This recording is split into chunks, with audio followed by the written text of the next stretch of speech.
When one looks at the First Order, it seems a lot of focus gets put onto Kylo Ren.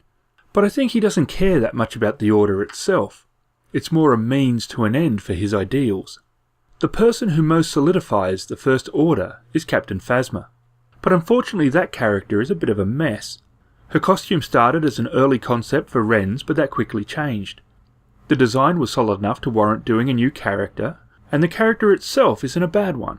A leader of the ground forces. Makes sense that they would have one. And her armour suits the concept very well. Everything should have been awesome. Gwendolyn Christie plays her really well. She is imposing, and Star Wars doesn't really have a lot of female villains, so this was a great opportunity. She starts off that way, destroying the village and ordering Finn to have his little mind reconditioned, but from there she goes meandering off into WTF territory. When they attack Maz's bar, and Finn gets the crap kicked out of him, it should not have been some random stormtrooper. Should have been her. She should have kicked his ass. This would have shown we have a strong female villain. It would have made sense, and Han still could have shown up and have her fall back under suppressing fire. I also think the ending is messed up because of her. Finn could have shut down the shields. She allowed the base to be attacked, under duress, but still. Just have Finn do it.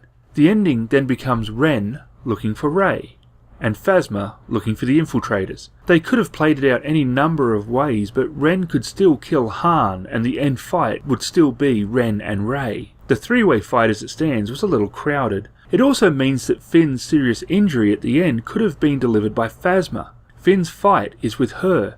He doesn't talk about Ren in the same way he talked in Fear of the First Order and what they would do. It's Phasma that is the epitome of his fear and anger. His enemy is her, and being seriously wounded by Phasma would have strengthened his fear, but also his resolve to end the First Order and its tyranny. Instead, Finn falling to Ren might have moved the plot along in getting Rey back into the action, but overall it did little to create a long-lasting tension or dramatic lead-up to Episode 8 between those characters. The kit. Bandai have been learning from all of their kits. The worst they have made is Darth Vader and his cape. They have been looking at capes, and each new figure that has one does so in a new way. This figure is a 1/12 scale snap-tight kit. The box comes with a nice piece of artwork and is top opening. Each sprue is individually wrapped except for the soft plastic ones, of which both sprues are in one bag.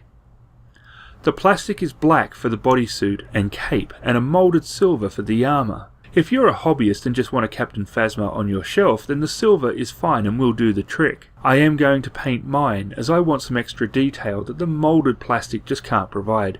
The figure looks to be built up similar to the First Order Stormtrooper. I am wondering if it will be taller, as it should be. Gwendolyn is a big girl.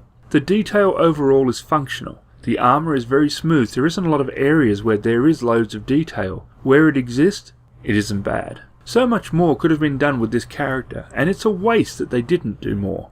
But this kit is still a nice representation of that character.